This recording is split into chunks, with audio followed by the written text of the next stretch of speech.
बीवी रसोई घर में थी। पति तेज आवाज़ में बोला, सरिता, आज माँ आ रही हैं। मैं माँ को स्टेशन लेने जा रहा हूँ।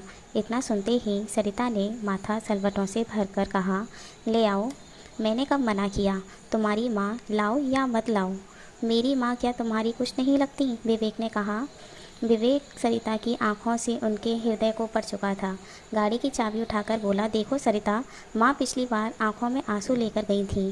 पूरे 4 साल बाद हमारे पास कुछ दिनों के लिए आ रही हैं। मैं चाहता हूँ सब हंसी खुशी रहें। पिछली बार जैसा कुछ नहीं होना चाहिए।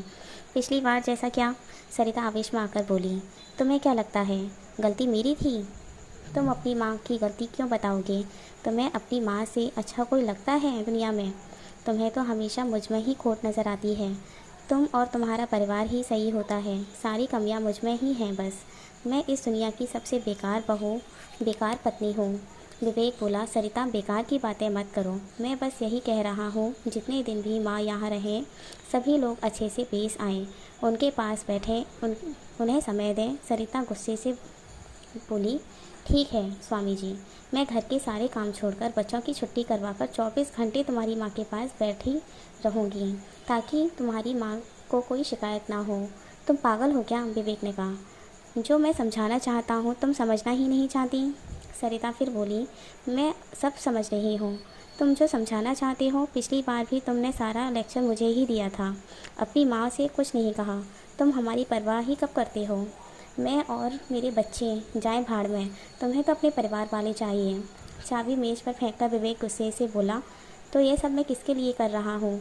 मेरी एक ही बहन है, उसे मिले हुए भी दो साल हो जाते हैं। बाबूजी के जाने के बाद माँ गांव में अकेली रह गई, लेकिन मैं यहाँ नहीं ला सका, ताकि तुम लोगों के जीवन में कोई डिस्टर्बेंस ना हो।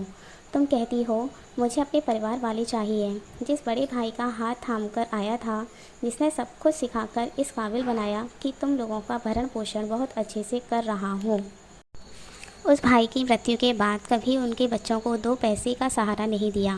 और तुम कहती हो मुझे मेरे परिवार वाले चाहिए। माँ के साथ तुम लोग कैसा सलूक करते हो मुझे पता नहीं है क्या? सरिता ताव में आकर बोली, हाँ हाँ बोलो, मैं भी तो सुनो, कैसा सलूक करती हूँ मैं तुम्हारी माँ के साथ? तो सुनो। विवेक भी आज दिल की बात कहने के मूड में था। माँ को यहाँ आकर भी अपनी 2 रोटियाँ खुद ही बनानी पड़ती हैं, तो धिक्कार है ऐसी औलाद होने पर। और सुनो, बचपन में मुझे रात में उठकर रोटी खाने की आदत थी।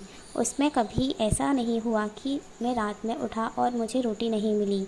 माँ हमेशा 2 रोटियाँ बचाकर रखती थी मेरे लिए। यहाँ सबको दफ़ा भूखा सोना पड़ा, ऐसा क्यों? सरिता बोली, मैंने कभी नहीं कहा तुम्हारी माँ को रोटी बनाने के लिए। मेरा दोष बताओ। विवेक बोला, इसमें तुम लोगों का दोष नहीं है। मैं ही अपनी माँ के लायक बेटा नहीं बन पाया।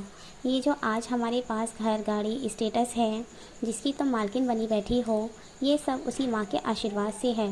मेरी माँ के आते ही तुम्हारी बीमारियाँ शुरू हो जाती हैं। मैं चुप इसलिए रहता हूँ कि घर का माहौल ख़राब ना हो।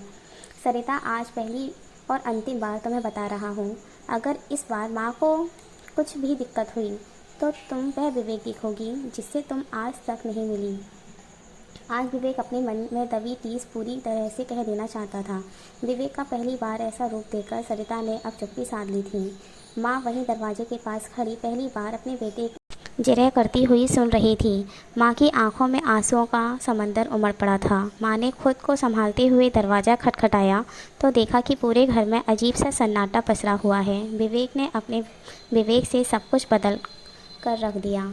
आज माँ को पहली बार लग रहा था कि मैं अपने बेटे के घर आई हूँ।